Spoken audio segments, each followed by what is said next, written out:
I have often been asked how did the Mongols and other Eurasian steppe nomads produce metal weapons and armor? Or were they totally dependent on China and the Islamic world for such things? In this series, I will answer as many of these questions as I can, combining recent research, textual, and archaeological evidence to demonstrate thoroughly how these mobile, pastoralist societies had their own metal production for daily use and for war. This first part begins by looking at the nature of steppe societies and how they supplied their furnaces, while in the videos to follow in the next weeks we will trace it through history with specific sites associated with the Hunu, Turks, Mongols, and others. There is a tendency in writing, both modern and medieval, to downplay any sort of crafts production in the steppe whatsoever, portraying its inhabitants as incapable of anything other than destruction. However, yes, nomads of the steppe did have mining, smelting, forging, their own weapon production, and a host of other crafts. In this series, we are going to detail this process, demonstrating how life in the Eurasian steppes was much more socially, culturally, economically, and technologically complex than the popular image suggests. Most of the material I will discuss here is focused on what is today Mongolia, southern Siberia, Transbaikalia, and the Altai Mountains, but it will be broadly applicable across the steppes through Kazakhstan and into Ukraine. So fret thee not.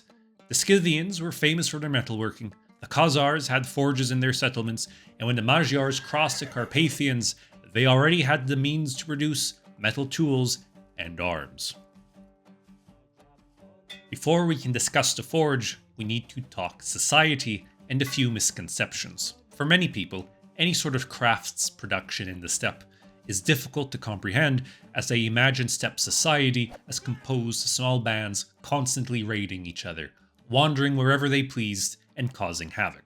Naturally, such an environment is not conducive to many crafts, but that image is not reflective of steppe life. While there certainly was raiding and violence, as I have discussed in these videos, the popular tribal image is inaccurate. It was a rather more feudal-like structure. People did not wander in a no man's land, but were assigned to specific pastures which they herded their animals between seasonally, with distinct types and subtypes of pastoralism depending on the region, involving different animals and distances covered. And it had to be done like this, because if it wasn't, then pastures designated for winter were overgrazed in summer. People then moved on to the next pastures, displacing or starving the people who lived off of those pastures, and so on, until you end up with wars or population displacement. While this did occur, it was not ideal, and there were systems enforced to prevent it. Life in the steppe was much more regulated than the popular image suggests. Periods that upset this were exceptions rather than the rule. What we see in periods of imperial unity, such as the Hunu, Turks, and Mongol Empire, is a strict enforcement of these divisions and active encouragement of trade. To make a comparison of another group of famed ferocity, while Vikings were famous for their raids, Scandinavian society was not restricted to the longboat or the burning monastery. And when there were strong kings or jarls, they directed violent energies against external foes to promote internal stability and peace in the homeland. With our nomads moving along designated predictable seasonal routes, we can attack the second common claim, that the steppes held no permanent structures. While only given sporadic attention in the textual record, they are well attested archaeologically. We start small, dugout homes that were inhabited during part of the year and surrounded by small-scale farmland. Palaces for khans and princes set up along their migratory routes with a few permanent structures to provide for the lord and his entourage, that would be in turn surrounded by a town of felt tents when they arrived. And finally, true towns, forts, and cities in the steppe, inhabited permanently or seasonally. Often they were modified forms of both Chinese and Central Asian town layouts and building designs, adapted to reflect nomadic cultures. So while the actual buildings show influence of Chinese, Tibetan, Sogdian, or Central Asian designs, reflecting the origins of the laborers, architects, and engineers, generally the orientation mirrored that of the nomads' encampment, only at a larger scale. While the 13th century Mongol imperial capital of Karakorum is the most famous, it was not alone. We find many settlements from the Hunu period, through the Xianbei, Turkic Khaganites, Uyghurs, the Mongol Empire, and its successors. These range from great capitals like Karakorum or the Uyghur capital of Ordubalik in the Orkhon Valley, to smaller sites consisting of a citadel and a few outlying buildings. Karakorum was not even the only city in Mongolia during the days of the Chinggisids. Sites of the Hunu and Xianbei tend to be smaller, but still feature fortifications and palaces. Some appear to have been inhabited only part of the year, perhaps in winter when the walls served as a defense not against attacks, but against the fierce winds of the steppe. Many of these structures also feature Kang-style heating systems, where hot air from a fire passes through ducts in the floor or benches, thus keeping the Khan nice and toasty. We see that steppe lords' migratory routes were repeated yearly, and involved stops at a number of fortified and unfortified locations along that path. We know them quite well for Mongol great Khans in the 13th century, who only stopped in Karakorum or other capitals briefly each year, spending the rest of the year between other cities, palaces, and campsites, accompanied by their huge mobile courts. Khans like Urgadai, for example, are specifically recorded building palaces of varying designs at all of their halting points. Likely, such structures had staffs to maintain them, providing habitation or other services to the Khan and his entourage, while felt tents sheltered the rest of the party. This is a pattern mirrored across most of the steppes throughout history, though the Chinggisids were the most extreme example. For another Chinggisid example, we can look at the Golden Horde, where an entire network of large cities developed in this manner, especially along the Volga River, the migratory route of the Jurchen Khans as they moved from winter to summer pastures. The enforcement of stability by the Mongol Empire allowed the promotion of trade and ferrying of materials to build these sites. Some grew very large. Estimates for the population of Karakorum range from 18 to 30,000, with perhaps 100,000 people in the Orkhon Valley in the imperial period. The likely site for Sarai al-Jadid in the Golden Horde, by some estimates, held as many as 75,000 people, with Ibn Battuta calling it one of the largest cities he visited. And regardless of size, a routine feature of these sites is evidence for a variety of craft productions, including iron working. Evidence for metalworking in the steppes and steppe-adjacent regions is old, perhaps even predating horse riding. Some of the oldest evidence comes from the so-called Afanasivo culture in southern Siberia, which shows evidence for local copper metallurgical production, both mining and smelting, over 3,000 years before the Mongol Empire. Bronze was used, as it was everywhere at the time, for tools, weapons, and armour, and slightly later, the Scythians became famed workers of bronze and gold. Perhaps as early as 800 BCE, we see gold worked in Siberia and the Altai Mountains, and sometime between the 7th and 3rd centuries BCE, iron work began in the Altai. But not until the rise of the Hunu around the 1st centuries BCE to CE did it spread across the region. The Hunu highly valued iron production and made so many demands on their subjects to produce it that under them iron began to replace bronze as a primary material for weapons and tools, though bronze production did not disappear. But how do we know these items were produced locally and not merely imports? Well, we find at these sites either the furnaces themselves, the tools, or at least the slag, the waste produced in the iron smelting process, indicating on-site production. Analysis of the chemical composition of the ores also gives a rough idea to their origin. In a sense, every iron deposit on Earth has its own specific chemical makeup which can clue to its origins and confirm these items were not made in China. While we do find imported items, in the early period they tend to be restricted to elite burials, rather than in the cultural layers we find the slag and other items. The volume of metal goods found even in Hunu burials and habitation sites was greater than could have been provided just through importing. The metallurgical traditions that emerged in the steppe are utterly distinct from China. At a most basic level, the design in wares was generally distinctive, but even production differed greatly, leading to suggestions that metalworking technology arose independently in the eastern steppes, or was introduced from Central Asia, and only later came into contact with the traditions developing in China. The specific organization of Chinese metal production was just one that did not translate well into the steppe environment.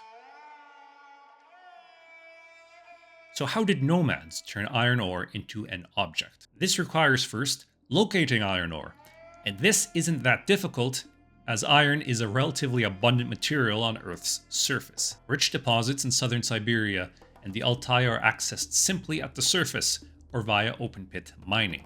Iron ore could basically be found by walking around, looking for natural outcrops, swamps, or especially along riverbanks. Some geographic naming reflects local resources. For a good vein held in harder rock, a fire was started on top of it to heat and crack it.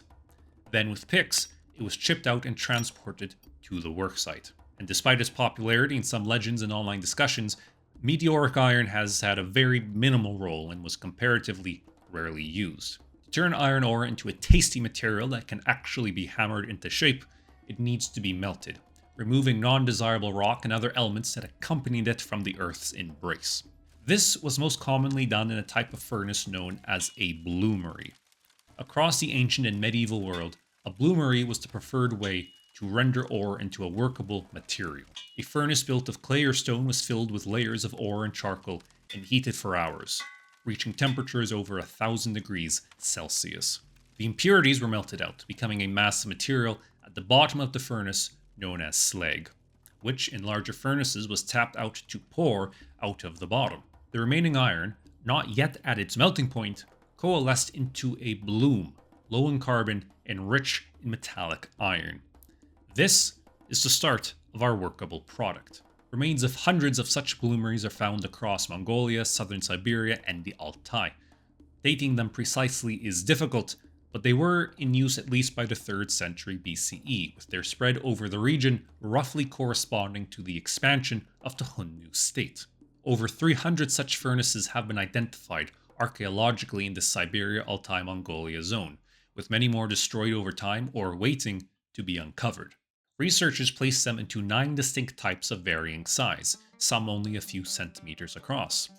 Such designs are known archaeologically and are close in form to those identified by European observers of Mongols, Siberian Tatars, and Sakas in the 1700s, suggesting a continuous tradition of small, easily constructed forges that could be assembled on site.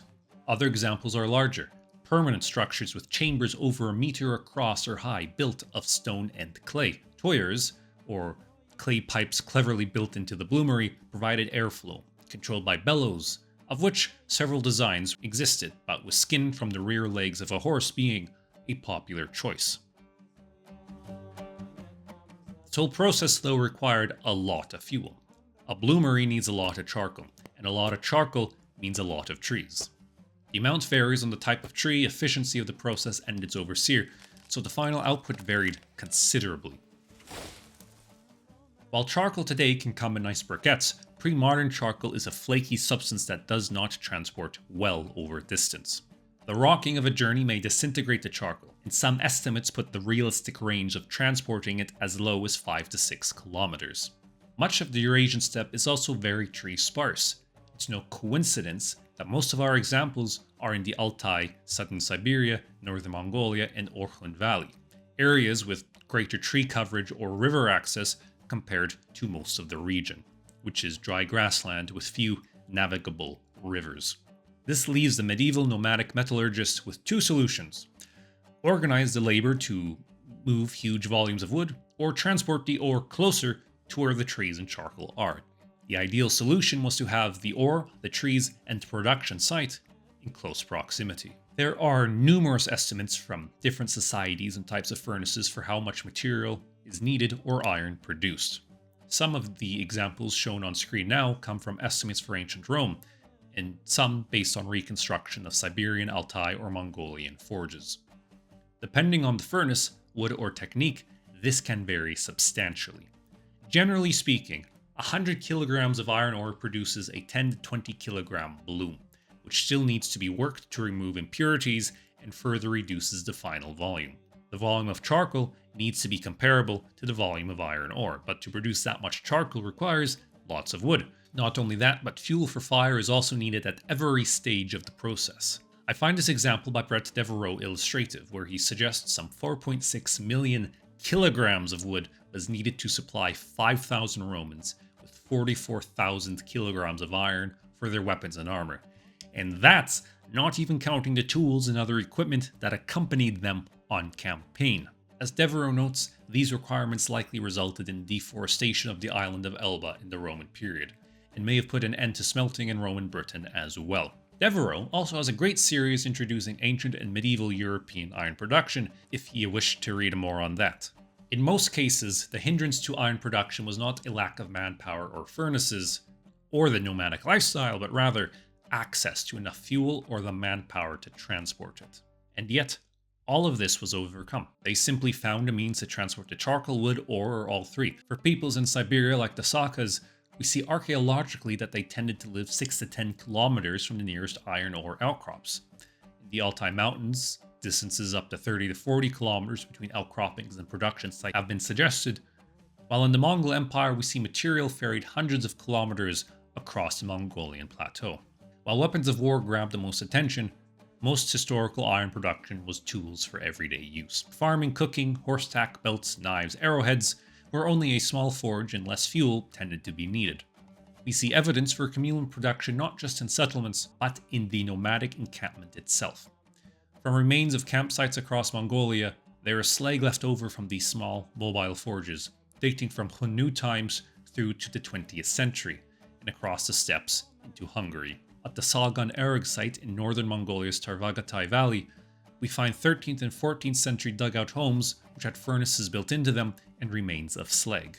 At the larger end, the Saka and Siberian Tartars in the 1700s were observed building huge log frame furnaces filled with clay 110 centimeters high, 160 centimeters wide to produce iron for their own needs. Many of them even paid their tax to the Russian Empire in the form of this iron output. This has been only the briefest of surveys on the matter of nomadic blacksmithing, and is by no means exhaustive. We see throughout the history of this Mongolian, Altai, and southern Siberian region a continuous tradition of local metal production, working alongside or in conjunction with crafts networks in larger settlements and cities.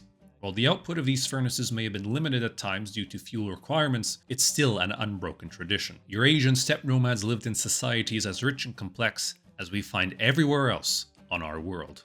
Next week, we return to look in more detail at sites associated with specific nomadic peoples, beginning with the Hunu and tracing it through time.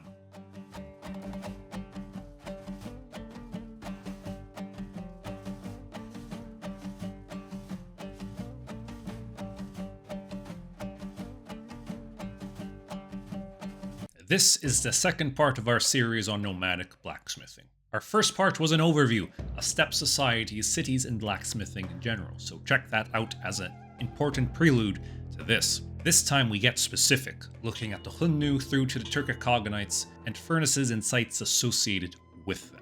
While next week, we look at the Khitans and Mongols. As in the previous episode, most examples here are focused on the Mongolian Plateau, Altai Mountains, in southern Siberia, Transbaikal region, but will reflect similar conditions across the Eurasian steppes. Our story begins with the Hunu, generally considered to be the first nomadic empire. Ruling from Mongolia into Kazakhstan for an approximately 300-year period, the Hunu were not the first metalworkers of the steppes, but they are perhaps the best studied of the early nomadic production types. While earlier nomadic people like the Scythians had their own bronze production, with the Hunu not only do we have some surviving production sites, but we can also see under them the steady replacement of bronze with iron for tools, weapons, and armour.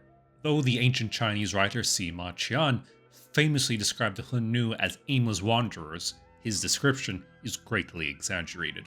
There is substantial archaeological evidence for settlements and agriculture in the Hunu period, operating alongside mobile pastoralism. The Hunu had a series of walled settlements within the Mongolian steppe. These sites are given modern names to identify them, as the original names are unknown.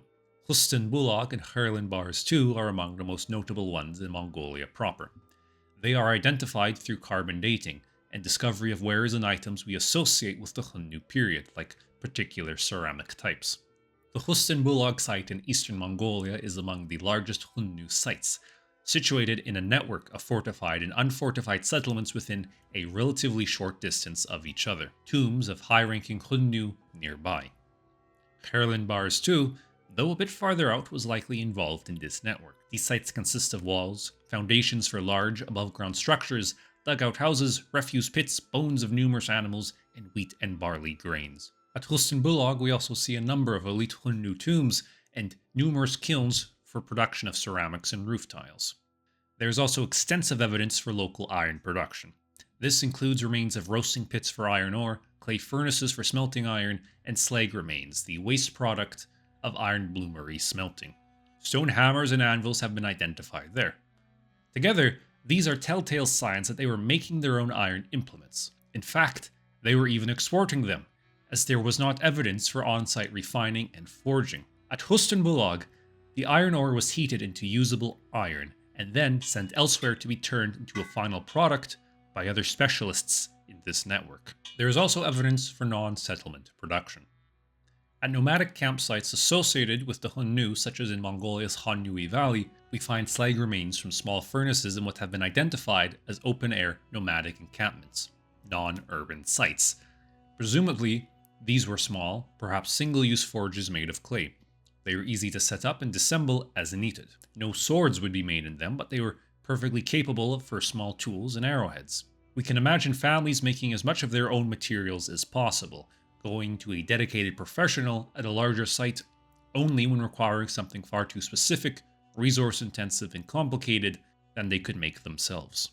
It seems the Hunu state had dedicated production colonies, providing craftsmen with steady access to ore and fuel to supply the Hunu elite with their desired wares, be it jewelry, tools, weapons, or armor. Furnaces of the Hunu have a distinctive oval shape, which appears to accompany their expansion from eastern Mongolia westwards, helping us identify their sites in southern Siberia and around Lake Baikal. In these mineral and fuel-rich northern regions, the Hunu brought their furnaces and fortified settlements, an effort to take control over the local resources in pre-existing metalworking communities. The Hunu-era fortified sites that appear there were likely serving as frontier outposts and colonies, protected by stout walls and filled with crafts. Evidence exists for copper, bronze, bone, jewelry production, and more at these sites. Local peoples or Hunu workers were brought in from elsewhere to make these products to the specifications of the Hunu rulers. Evidently, the existing population was not keen on the Hunu's imposition and commandeering of these ore, fuel, and human resources, thus necessitating defensive walls. Of these, the Ivolga settlement in Buryatia near Ulan-Uda is the most notable, protected by the Salunga River and 4 sets of earthen and wooden walls alternating with lines of ditches. As many as 3,000 people lived in what was probably a somewhat cramped environment, subsisting off of hunting, fishing, and local agriculture. Most buildings were built in a semi-subterranean style, the most common type of non-elite Hunu home construction in these settlements. At Ivolga, these buildings were wood-framed, with peat and sod walls and a gabled roof. There were larger mounds that were the base for above-ground wooden buildings, the largest being a 10 by 10 meter structure often called the palace.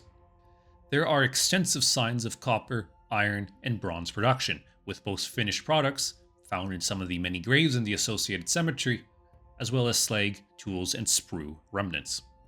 Furnaces for smelting and working iron were located towards the center of the town.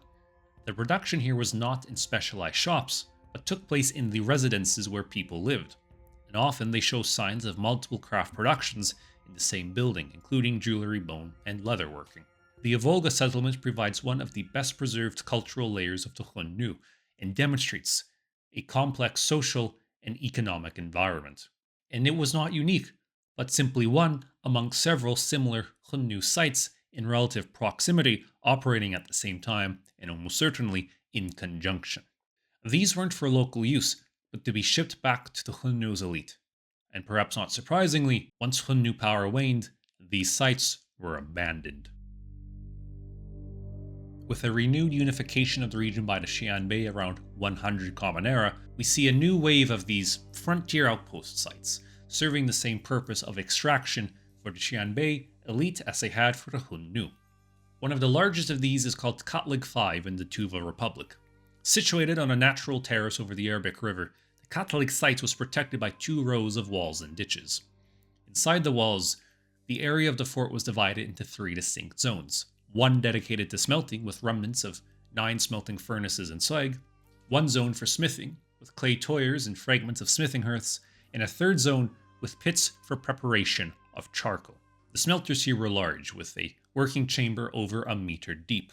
A great volume of material was produced. Over 1,050 kilograms of iron slag were found there, with evidence for additional production of bronze, bones, and leather. Chemical analysis of the iron suggests it was sourced from the Hovu Oxy deposit, about 70 kilometers to the south. Khatlig represents a great level of sophistication and organization. This was not a few families contributing, but a great mobilization of labor and experience, even just to produce the fuel to run these furnaces, let alone do any other work on the site. This was a valuable, well-protected site, whose design shows considerable thought to specialization and streamlining production, far beyond the needs of a community of this size. Imagine regular shipments of products and materials from Khatlig to Xianbei nobles, or for other workers to finish elsewhere. There must have been an entire network in place to keep Khatlig supplied, not just with fuel for the fires, but to feed and clothe its many workers. At these southern Siberian sites, there was a long and robust tradition of ironworking and exploiting rich deposits even before the nomadic empires. Yet in the post-Xianbei period, with the rise of the Turkic Khaganates, we see a decline in metallurgy in southern Siberia that lasted for centuries. It seems the Gokturks and their successors did not try to establish such colonies, or they redirected labor from Siberia to the Altai Mountains in Orkhon Valley, where their capitals and heart of their empire lie. The importance of the resource-rich Altai Mountains in particular made them valuable targets fought over by succeeding polities. This was probably an ongoing process accelerated by the Gokturks. For example, the Kosh Agach style of furnaces along the Küktana River are among the largest extant furnaces of the region ever found, and were among the largest in the world at their time. Some date them to the Turkic Khaganates, or earlier to the Roran period. The firing chamber alone was around 2 meters deep. To keep such an immense space evenly heated required expert knowledge and considerable experience, and a huge volume of charcoal. A number of toyers and bellows also helped to manage airflow into it. They were built onto the slopes of a river with a 1.5 meter long channel running out from it, from which flowed the slag. A 350 kilogram block of slag was found at the bottom of a single one of these furnaces, and reflected the amount produced from only one usage.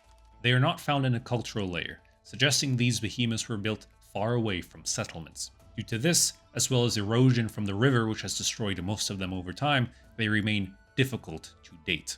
We continue to see large urban sites under the Gokturks and their successors. The Gokturks and the Uyghurs had capitals in the Orkhon Valley, in today's Mongolia, where the famous Old Turkic Orkhun and Tonyukuk inscriptions are found. The Uyghur Khaganate settlement network was particularly impressive, attested well in textual sources and archaeology.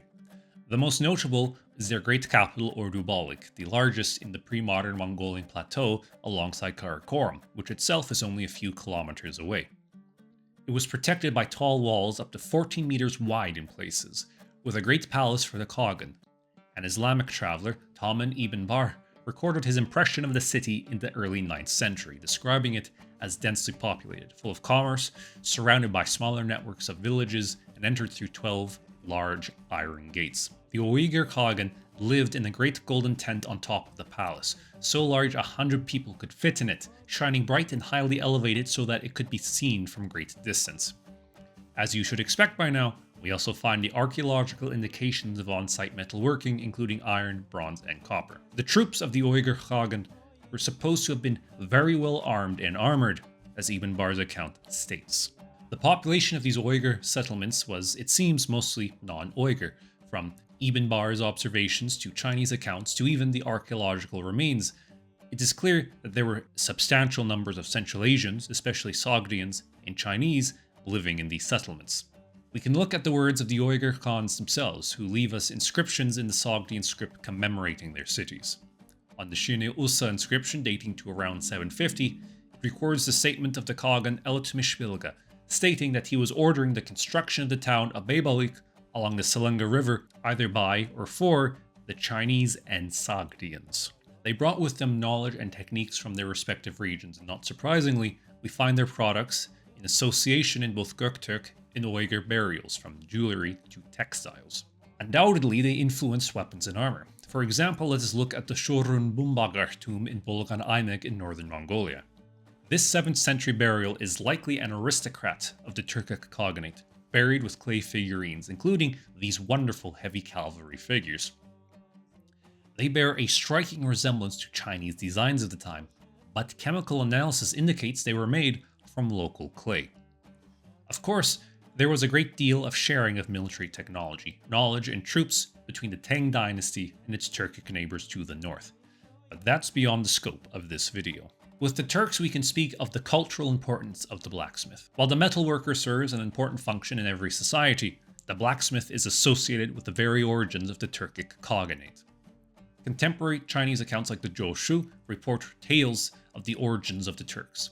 The most famous has the ruling clan of Turks, the Ashina, spending generations living in caves, and after their escape, serving as ironworkers for the Rouran Khans. In one version of the story, the Turkic leader Bumin requested a royal princess to marry from the Rouran Khan, who rudely responded, "You are my blacksmith slave. How dare you speak to me this way?" This led to a revolt, resulting in the overthrow of the Rouran and establishment of the first Turkic Khaganate. There have been many ways to interpret the story, with the generations in the cave part sometimes thought to be a reference to mining. In another account, Du Sui Shu, the word Turk meant helmet and was taken because the Altai Mountains looked like a helmet. Meanwhile, even a cursory glance at Turkic and Mongolic names reveals an abundance of fellows named variations of Timur, meaning iron. Most famous of these was Emir Timur, Tamerlane as he's often known, and it's also the root of Chinggis Khan's birth name, Temujin, as well as most of his siblings too. There are also indications of Turkic Khans taking on ceremonial roles as blacksmiths. Blacksmiths were sometimes seen as comparable or greater than a shaman. The blacksmith transformed an element, purifying it in fire, turning earth into iron and tools for war, a deadly, dangerous, and mysterious process. Mahmud al-Kashgari in the 11th century reported how many Turkic peoples considered iron as having great power, strong enough that it could be sworn upon when making an oath. The Zhou speaks of the Turk Khagans taking part in a ceremony every year, leading the nobles of the empire to the cave where their ancestors had lived to make sacrifices, or making sacrifices along a river called Timur, iron. We will see a continuation of these ceremonies in our next episode on the Mongols. This concludes our brief survey of iron production in pre-Mongol Empire nomadic states. The point emphasized here is the continuity of both its metalworking, not just materially but culturally significant, but also its regular association with urban settlements in the steppes and non-urban campsites. These are not elements restricted to one period, but rather a consistent feature of these Eurasian societies. Their level of social, political, and economic development is much more complex than common stereotypes would have you believe, and we will continue this discussion in our next video on the Khitan period in the Mongol Empire.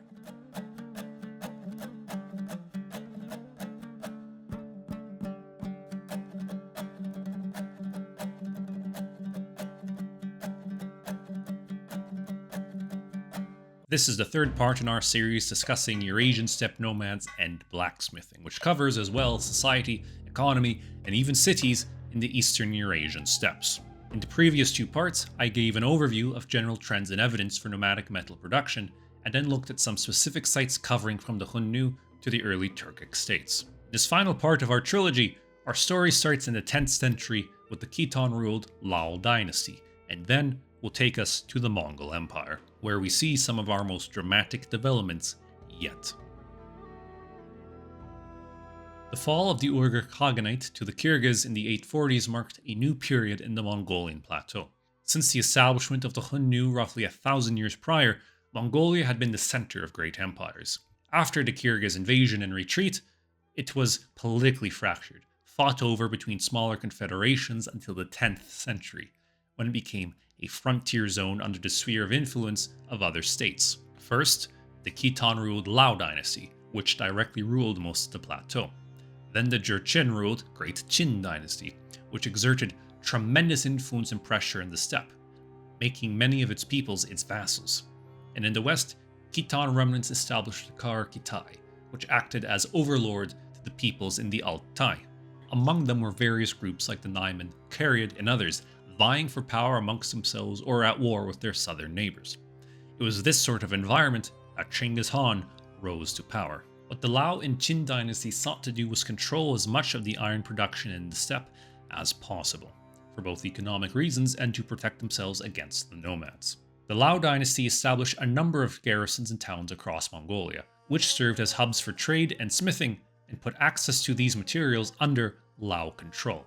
Some of these have been excavated, such as Ulan Harem, Chin Tolgoi, and Harbuk, located in northern Mongolia's Volgan Aimek. These garrisons contained Khitan troops, but also had Chinese farmers, attested archaeologically and in the written record, as seen quite observably at the Zum Harem fort in Henti Aimek, a densely populated, walled, Lao-era fort showing many buildings, Chinese artifacts, and agriculture. The most notable Lao-era structure is an approximately 740-kilometer long wall running across northeastern Mongolia and parts of China and Russia, often, though inaccurately, called the Wall of Genghis Khan. A ditch runs before it, and a number of forts and other structures are set at regular distance on its southern face. It guards a lowland between the Henti and Greater Khingan Mountains. While it acted as a deterrent against raids from northern peoples, it also served to control the flow of people in and out of the region, and tax them as they crossed the border, as well as any movement of iron. In the Liao and Qin period, there are many references to both dynasties trying to control access to iron in Mongolia. They forbade the trade of Chinese iron tools, weapons, and implements to the steppe. It was even forbidden to trade coins with the nomads in the belief that these would be melted down into weapons. It was a means to protect these dynasties from nomadic incursions, coupled alongside efforts to keep nomads politically divided. We may presume the Khitan garrisons also disrupted supply lines or attacked alternative production sites in order to further break down this regional production.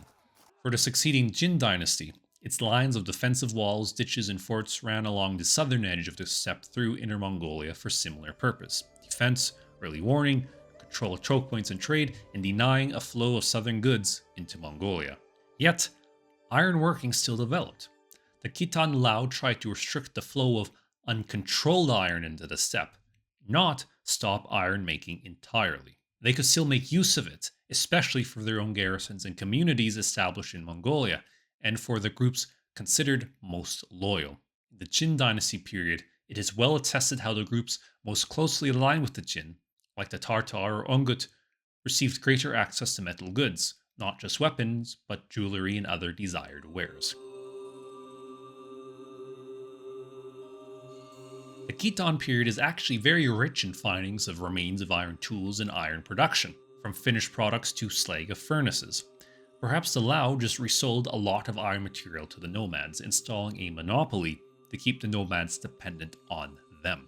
There is plenty of evidence for continued local campsite iron production and forging, with small portable furnaces for everyday tools. Such production did not produce larger, more specialized items that required more experience, fuel, and larger furnaces, namely weapons and armor. Despite Khitan control, or perhaps because of it, we see a significant development in steppe metallurgy, an advancement in cast iron production, and adoption of mineral coal in order to produce steel. Essentially, cast iron is made from iron ore heated to its melting point, becoming a liquid that is poured into a cast for its final shape. Though popular in movies and TV, it results in iron that is very rich in carbon and brittle, making poor, fragile weapons and armor. However, this is perfectly alright for implements, household wares, farm tools, wagon parts, and such everyday items, and at scale it's more efficient than bloomery production. Due in part to this, in China, cast iron was adopted at mass scale early on. There is evidence for the presence of cast iron items in the Mongolian plateau dating back to the Hunu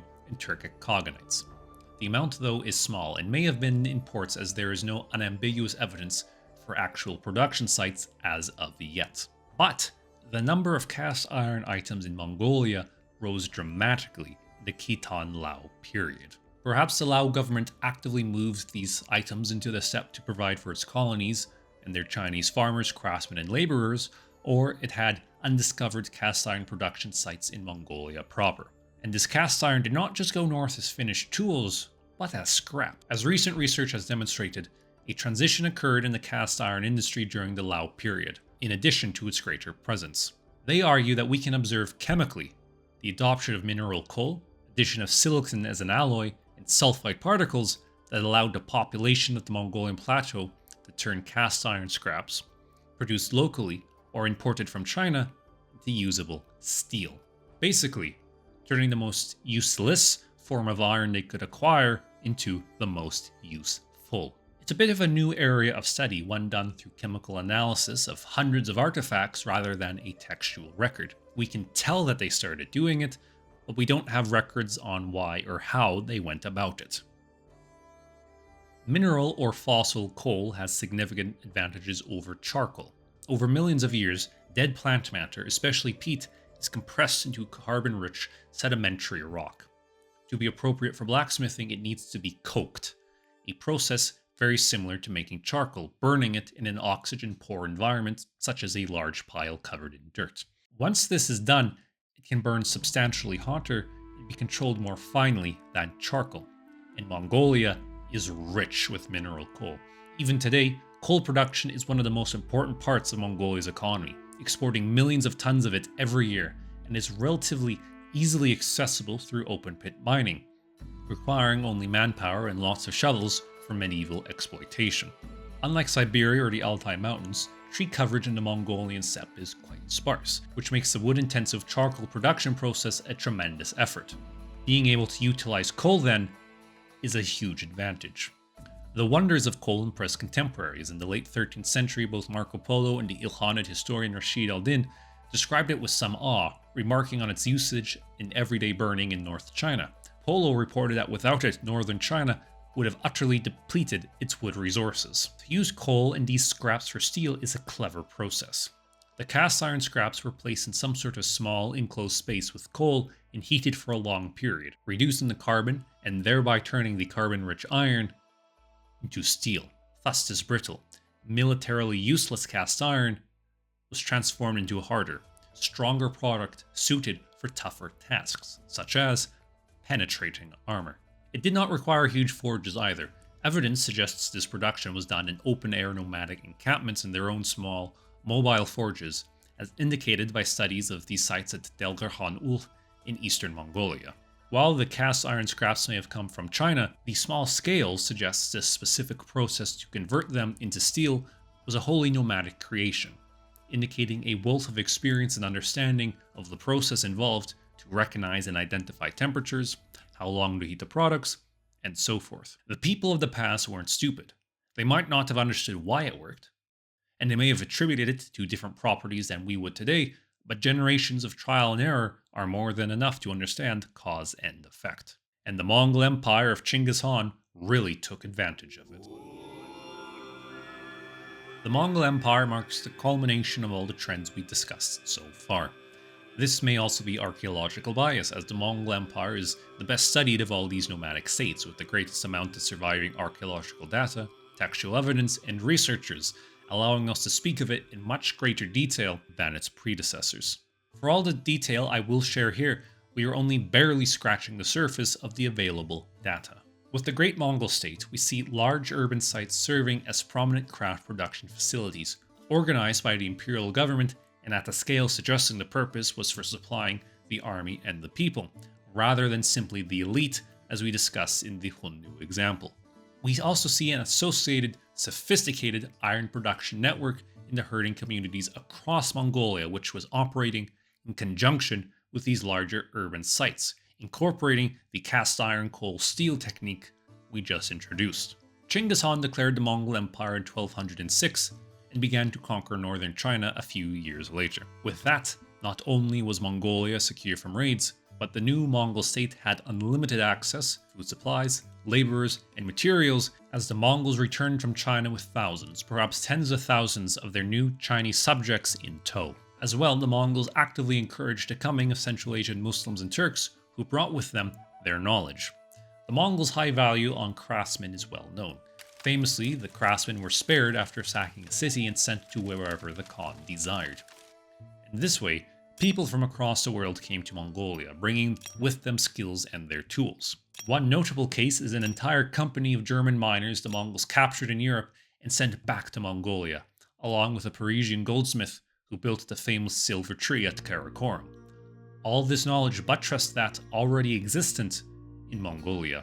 Though Chinggis Khan was no lover of cities, he established at least 3 in Mongolia: Avarga, Chinhai Balskun, and Karakorum. The first was Avarga, along the Harlan River near his place of birth, and likely the site known as Ik Ord in Yuan dynasty sources, or Yikiaruk in the secret history of the Mongols. Varga is often called his first capital. While I'm not convinced it was quite this kind of role, it was a significant site. Archaeologically, it certainly dates to Chinggis's lifetime. What precisely it looked like at that time, though, is hard to say, as it went through about 2 centuries of habitation and rebuilding phases. It had a major palace on a large earthen platform, built on top of an earlier palace, perhaps contemporary to Chinggis, and features a temple complex, elite manors, roads, defensive walls, numerous residences, canals, and craft sites. 20 kilometers from it is a Mongol-era cemetery likely associated with the town. It also shows evidence for a massive ritual slaughter of animals. Evidently, it at least had a ceremonial significance to the Mongols.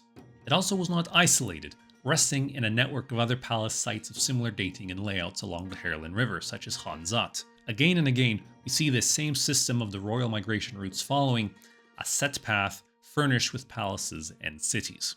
Avarga was a significant production center. Not only was there extensive agriculture around the city, but it produced a range of glazed and earthenware ceramics while importing stoneware and porcelain. Importantly are also the remains of ironworking, all the slag and furnaces you should come to expect by now. But we also see these small iron bars only a few centimeters across and with a carbon content below 2%, making them adequate for weapon production. In the period of the Mongol Empire, they are found in large quantities, in consistent size and carbon content in all major cities, from Karakoram to nomadic campsites at Delgarhan Ul. They appear to have been mass-produced in major locations, perhaps in larger facilities in the main cities. They could be transported easily and delivered to secondary centers, sold or handed out to the local population, who could then reforge it into whatever they needed, tools or equipment for the army. This indicates a system to supply Mongolia with access to iron resources in a way that, as of yet, has not been seen in previous centuries. Iron, in these bars and in scrap form, is found regularly in even nomadic encampments in the Mongol Empire period. At 13th century Mongol campsites at Delgarhan Ul, or in pit houses at the Sagan Erig site in the Tarvagatai Valley, we see the same collections of scraps of cast iron metal, and sometimes alongside these iron bars. These cast iron scraps were melted down in small furnaces with coal, meaning that even in these smaller, non-urban sites, we have Mongol smiths who are making steel. Obviously, this was not at huge scale, but enough to have an individual make a number of steel arrowheads for himself, small knives, perhaps even lamellar armor plates. It certainly did not replace bloomery iron production. At Sagan Erig, we see indications of bloomery and the steel production at the same time in the same residence. The fact it mirrors production at Delgarhan, Avarga, Karakoram, and other sites at the same time, hundreds of kilometers apart, strongly suggests this was a system spread across the entirety of the Mongolian plateau. Thus, the Mongol Empire had a sophisticated multi-layer metal industry, and we know they were supplying the army with at least some products, or ensuring that the Minghan had material to produce components themselves. This brings us to a second city established by Chinggis Khan, Qinghai Baloskun, named for his advisor Qinghai, one of the most powerful men in the empire.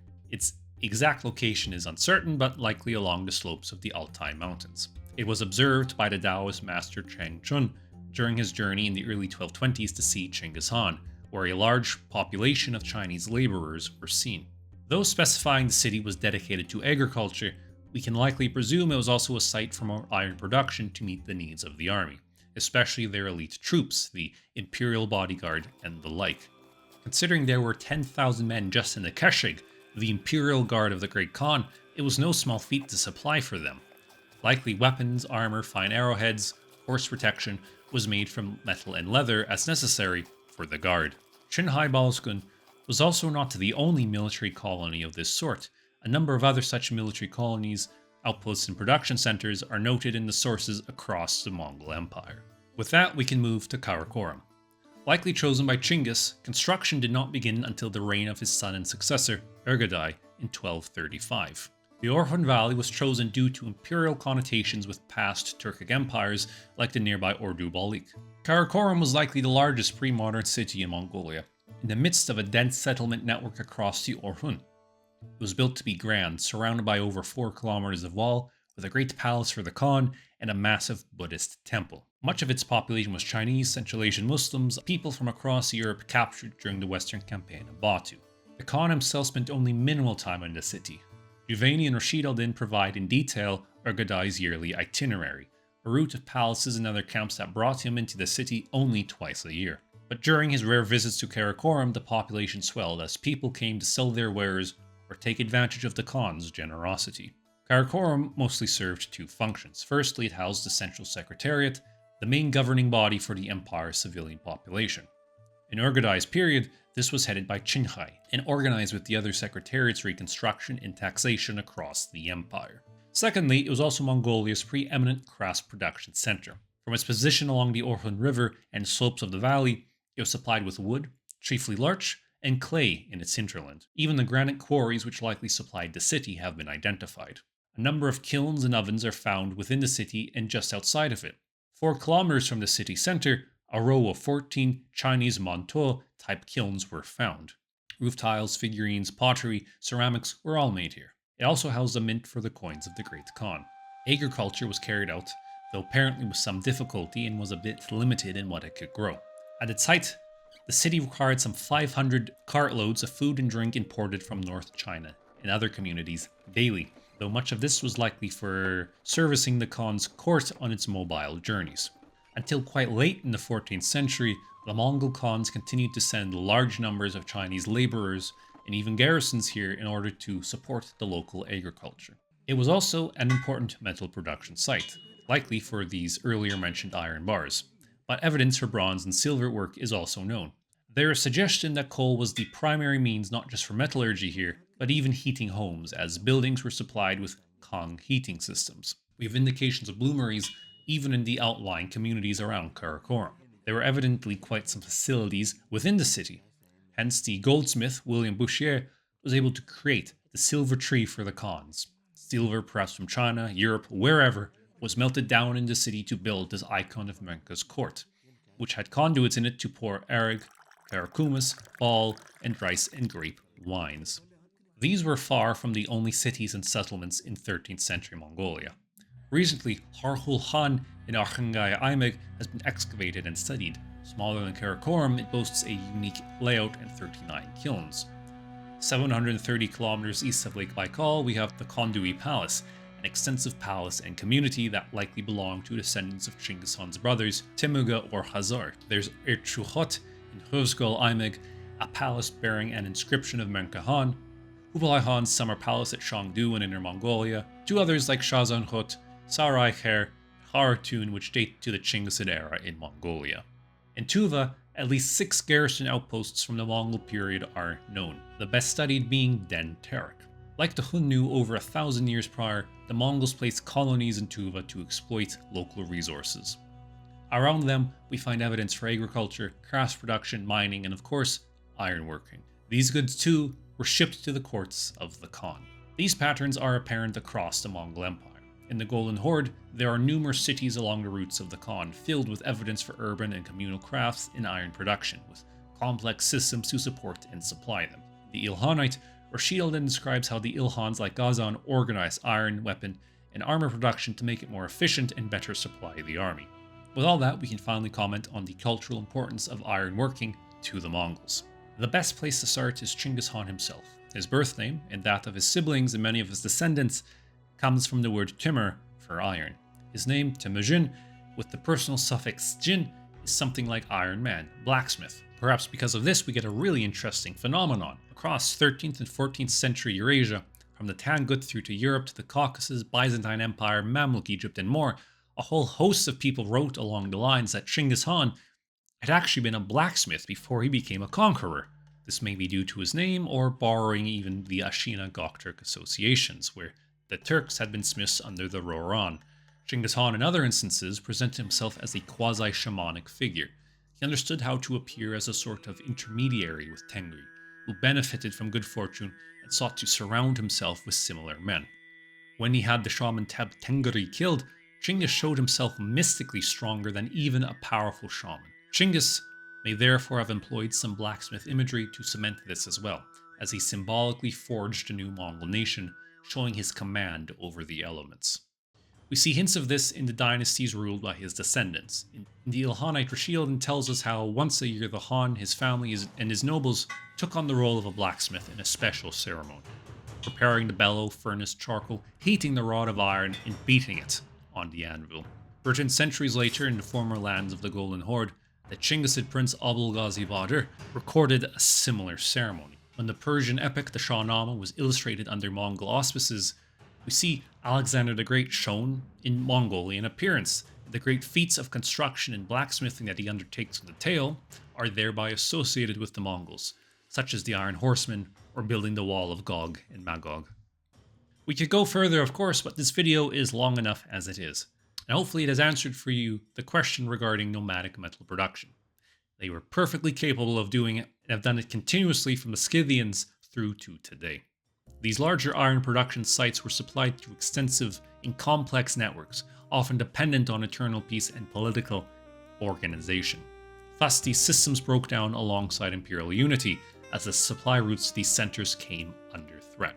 Yet, even in such circumstances in Mongolia and the Golden Horde after the fall of the Khans, iron production did not disappear, but just operated at a smaller scale, adapting and changing as circumstances required over the last few centuries.